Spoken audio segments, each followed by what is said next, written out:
प्यारे बच्चों नमस्कार, स्वागत है आपका चैनल कृष्णा क्लासेस में। हम लोग पढ़ रहे हैं प्रश्नावली 4, चैप्टर 4 पढ़ रहे हैं द्विघात समीकरण। उसमें 2 एक्सरसाइज हम लोगों ने कंप्लीट कर ली हैं और एनसीईआरटी की जो किताब है उसमें 4.3 तक ही आपका है। तो इस एक्सरसाइज में हम लोगों को पढ़ना है द्विघात समीकरण के मूल, वो सूत्र द्वारा कैसे ज्ञात होंगे और उनकी प्रकृति और विविक्त कर, इसके बारे में हम लोगों को जानना है। क्या होता है, जैसे द्विघात समीकरण आपको मालूम है कि अगर ax² plus bx plus c बराबर 0 इस तरह का कोई द्विघात समीकरण लिखा हुआ है तो उसके अभी तक हम लोग कैसे गुणनखंड द्वारा मूल ज्ञात कर लेते थे।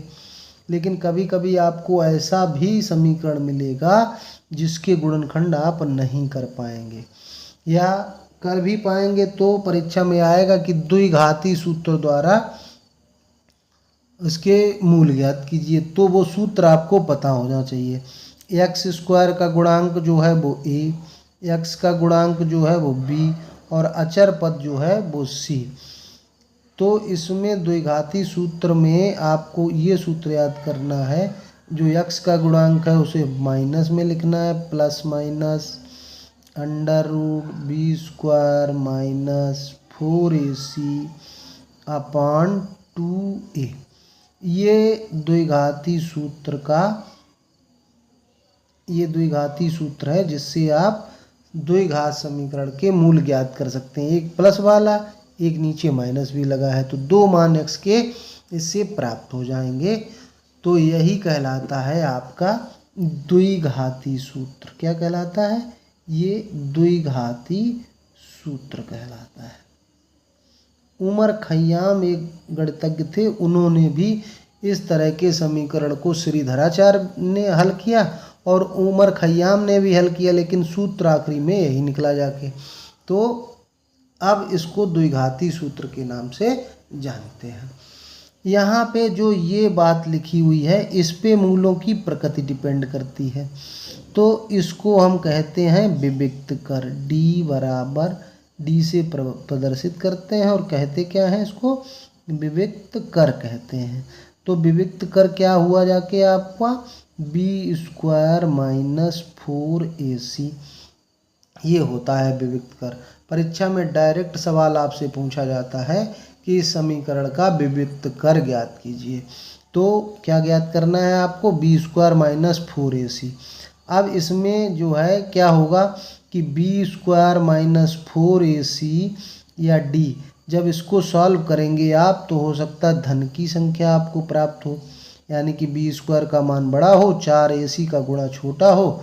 तो इसको जब ग्रेटर देन 0 ये होगा तब मूलों की प्रकृति क्या होगी, अगर ग्रेटर देन 0 भी है और जो संख्या आई है वो पूर्ण वर्ग है, पूर्ण वर्ग। मान लो जैसे आप b² में से 4ac घटाया, आपको मिल गया 4, 4 पूर्ण वर्ग है, 2 का वर्ग होती है। तो क्या होगा, तो मूल वास्तविक होंगे इसके, तो मूल जो होंगे उनकी प्रकृति कैसी होगी, वास्तविक होगी। लेकिन कभी कभी क्या होता है कि वास्तविक ना देके और दूसरे ऑप्शन दे देता है, परिमेय अपरिमेय लिखा होता है। तो परिमेय होंगे, अगर पूर्ण वर्ग होगा तो मूल कैसे होंगे, परिमेय, उनका मान परिमेय में होगा, परिमेय संख्या होगी वो, और भिन्न भिन्न होंगे, वास्तविक होंगे, भिन्न भिन्न होंगे, और मूलों की प्रकृति में क्या होगा, वो परिमेय भी होंगे। ठीक है, जब हमने इसको ज्ञात किया तो b² माइनस 4ac मान लो आ तो गया ग्रेटर देन 0, पूर्ण वर्ग नहीं आया, पूर्ण वर्ग नहीं आया। मान लो 3 बच गया, 5 बच गया, 7 बच गया, इसको घटाने से तो क्या होगा, तो मूल वास्तविक तथा भिन्न भिन्न तो होंगे, मूल वास्तविक होंगे तथा भिन्न भिन्न होंगे, लेकिन अपरिमेय होंगे। कैसे होंगे, अपरिमेय, क्योंकि अंडर रूट में जब बी स्क्वायर माइनस 4ac लिखा होता है ना ये, तो इसका वर्गमूल नहीं आ पाएगा, और जब संख्या का वर्गमूल नहीं आता तो ऐसी संख्याएं अपरिमेय संख्याएं कहलाती हैं। तो ये याद रखेंगे। तो अपरिमेय कब होंगे? जब संख्या पूर्ण वर्ग नहीं बचेगी। बी स्क्वायर में से 4ac आपने घटाया और पता चला कि कुछ नहीं बचा, 0 आ गया, तब मूल कैसे होंगे? तो मूल वास्तविक तथा समान होंगे। इससे सवाल बहुत पूछा जाता है, मूल वास्तविक तथा समान या बराबर। परीक्षा में एक प्रश्न आता है कि इसके मूल बराबर हैं, तो समान कहें या बराबर कहें एक ही बात होती है, ठीक है। तो जब ये कहा जाए कि मूल वास्तविक तथा बराबर हैं, तो आप करेंगे बी स्क्वायर बराबर 4ac या बी स्क्वायर माइनस 4ac बराबर 0। और एक चौथी प्रकार का और प्रकृति बन सकती है कि बी स्क्वायर में से 4ac घटाओ तो 4ac का मान ज़्यादा हो, बी स्क्वायर कम हो, यानी कि निगेटिव ऋणात्मक कोई संख्या बचे ऋण की, तो मूल कैसे होंगे? तो मूल वास्तविक नहीं होंगे। तो मूल वास्तविक नहीं होंगे, कैसे होंगे? काल्पनिक होंगे। मूल वास्तविक नहीं होंगे, या इनको अवास्तविक भी कहते हैं या काल्पनिक भी कहते हैं, ठीक। जैसा ऑप्शन आपकी परीक्षा में आए वैसा आप यूज करना। ये मैंने सारे प्रकार दिए हैं कि मूल कब काल्पनिक होंगे, कब परिमेय होंगे, कब अपरिमेय होंगे, तो ये आपको याद रखना है। अब देखते हैं प्रश्नावली 4.3 के सवाल। ये हमने जो इंट्रोडक्शन आपको बताया, सूत्रों को समझाया है, उन्हें आप एक बार और देख लेना, याद कर लेना। अच्छा, एक बात और कहनी थी कि सवाल शुरू करें उससे पहले वीडियो को लाइक कर दीजिएगा, चैनल को सब्सक्राइब करिएगा। अगर कोई सवाल आपको नहीं आ रहा है तो कमेंट करके बताइएगा, मैं उसका उत्तर आपको 24 घंटे के अंदर प्रोवाइड करा दूँगा, ठीक है। तो कोई सवाल नहीं आ रहा है तो उसको कमेंट करके ज़रूर पूछिएगा। पहला सवाल है, निम्न द्विघात समीकरणों के मूलों की प्रकृति ज्ञात कीजिए। यदि मूलों का अस्तित्व हो तो उन्हें भी ज्ञात करना है। तो ये लिखा हुआ है, हमने बताया था कि एक्स स्क्वायर का गुणांक जो होता है वो a होता है, एक्स का गुणांक जो होता है वो b होता है, लेकिन हम लोग तुलना किससे करते हैं? ax square plus bx plus c बराबर 0 से तुलना करते हैं। इससे तो करते हैं तुलना। तो देखो यहाँ सब प्लस की संख्याएं लिखी हुई हैं, अगर माइनस आ जाए सवाल में तो माइनस को भी इंक्लूड कर लेना है, वैल्यू लिखते समय माइनस भी लगाना है। ये परीक्षा में आप ज़्यादातर गलती कर देते हैं। तो ए बी सी के मान ज्ञात हो गए। अब विविक्त कर का सूत्र अभी हमने आपको पीछे बताया, विविक्त कर d बराबर होता है B square minus 4ac। B square का मान -3 माइनस 4a का मान 5, सॉरी a का मान यहाँ पे 2 है, हमने गलत लिख दिया था। a का मान कितना है? 2। a का मान है 2 और b का मान है, c का मान 5। तो -3 का वर्ग करेंगे तो वर्ग मतलब होता है माइनस गुणे वो उसी संख्या का 2 बार गुणा, 5 दूनी 10, 10 चौके हो गया 40। तो ये माइनस माइनस का गुणा आपको पता होगा, माइनस माइनस का गुणा क्या हो जाता है? प्लस हो जाता है। तो 9 से 40 जब जाएगा तो 9 तो छोटा है, 40 है बड़ा, तो इसलिए संख्या बचेगी माइनस की। अब माइनस की संख्याएं 0 से छोटी होती हैं। अभी हमने आपको बताया कि मूलों की प्रकृति बताई, तो लेस देन 0 जब लास्ट वाली कंडीशन थी वही तो आ गई, तो उसमें क्या होगा? मूल वास्तविक नहीं होंगे। कैसे होंगे? काल्पनिक होंगे इसके मूल। तो आई होप आपको अच्छी तरह से समझ में आया होगा। एक और सवाल मैं इसका बताता हूँ आपको, फिर देखें और अच्छी तरह से समझ में आ जाएगा आपको। दूसरा सवाल कह रहा है 3x square minus 4 under root 3x और प्लस 4 बराबर 0, ये है। तो फिर वही करना है, तुलना करनी है। तो यहाँ ए का मान कितना है 3, बी का मान क्या है जल्दी बताओ। हाँ माइनस भी इंक्लूड करना है, -4√3 सी बराबर 4। अभी मैंने ऊपर आपको बताया ही है कि माइनस ज़रूर लिखना है क्योंकि तुलना हम प्लस से करते हैं। b² -4ac लिखेंगे, b का मान -4√3 का स्क्वायर, 4, a का मान 3, c का मान 4। अब देखो इसका वर्ग करेंगे तो -4√3 और गुणा -4√3, ये हो गया स्क्वायर का मतलब। 4 चक्के 16, 16 तिया 48 होता है। अब यहाँ गुणा करें तो माइनस माइनस का गुणा हो गया प्लस, और 4 4 का गुणा हो गया 16। अब √3 और √3 दो बार है, ये इसको लिख लिया हमने। तो अब आपको ये पता है कि अंडर रूट में कोई संख्या दो बार हो तो एक बार बाहर आती है, ऐसे आ गया। तो 16 तिया 48 -16 तिया 48, ये भी हो गया, ये तो 0 आ गया।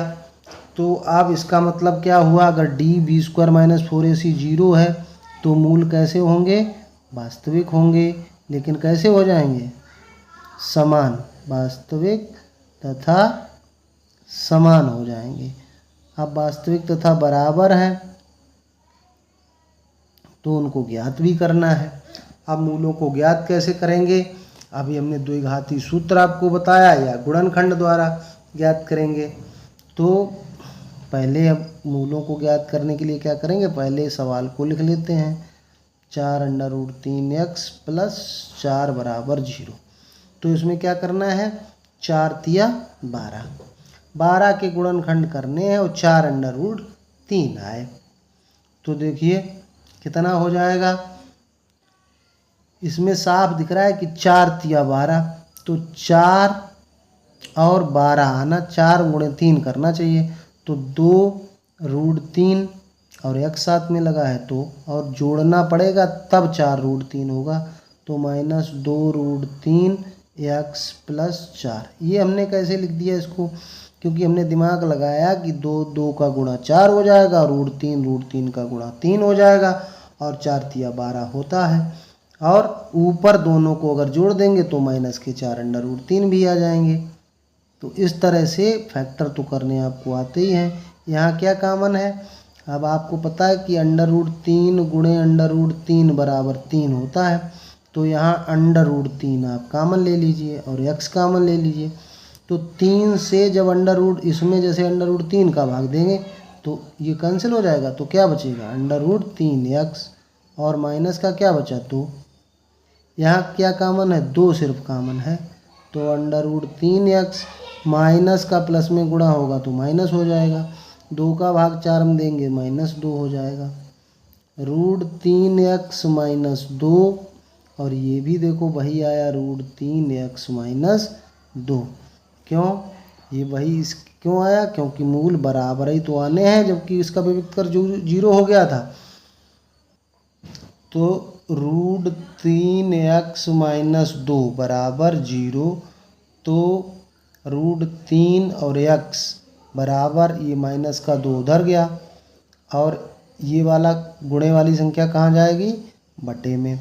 तो दोनों मान x के इतने ही होंगे, x बराबर 2√3 और 2√3, ये हो गया आपका आंसर। ये तीसरा सवाल भी वैसा ही है, ये आपको होमवर्क में करना है। a = 2, b = -6 और c = 3। अब आपको विविक्त कर निकालना है। विविक्त कर अगर पॉजिटिव आता है तो क्या करना है, फिर इसके मूल ज्ञात करने हैं। और मूल कैसे ज्ञात करेंगे, 3 दूना 6, और 6 के मूल ज्ञात करिए कि 6 ही आए। अगर नहीं गुणनखंड होते हैं तो क्या करना है, द्विघाती सूत्र का प्रयोग कर लेना है। नहीं तो मैं बता देता हूँ, चलिए ठीक है। b² - 4ac लगाएंगे तो b का मान -6 है, 4, a का मान 2 है, 3, 6 का वर्ग अब 36 हो गया। 4 दूना 8 तिया 24 हो गया, 36 से 24 गया 12, > 0 आ गया ये मान। तो यानी कि मूल वास्तविक है। आप इसके गुणनखंड नहीं कर पा रहे हैं, आप 3 दूनी 6, 6 का गुणनखंड करो 6 आए तो द्विघाती सूत्र का प्रयोग करेंगे। सूत्र द्वारा क्या है सूत्र, -b plus minus √b² minus 4ac upon 2a। अब b का मान रख देंगे, -b का मान कितना हो जाएगा 6, क्योंकि b का मान -6 है, प्लस माइनस, अब ये हमको निकालने की ज़रूरत नहीं, b² माइनस 4ac हमारा निकला रखा है 12, तो √12 हो गया, 2a, 6 प्लस माइनस 12 को आप लिखेंगे 4 × 3 बटे 4, तो 6 प्लस माइनस 4 का वर्गमूल 2 हो गया, 3/4, 2 ऊपर कामन ले लिया तो 2 बचे, 2 का भाग 6 में देंगे तो 3 आएगा, और 2 तो कट गया तो √3 सिर्फ बचेगा, नीचे 4, ये देखो 2 से काट दिया। तो मूल क्या हो गए, एक बार प्लस चिन्ह ले लें, 3 प्लस √3/2 और 3 माइनस √3/2। आपको हमने बताया था अगर d पूर्ण वर्ग नहीं बचता है तो मूल कैसे आते हैं, परिमेय। देखिए 3 माइनस √3, 3 प्लस √3, ये पहले चैप्टर में आपने पढ़ा है कि ये अपरिमेय संख्याएं हैं। तो ये हो गया आपका आंसर।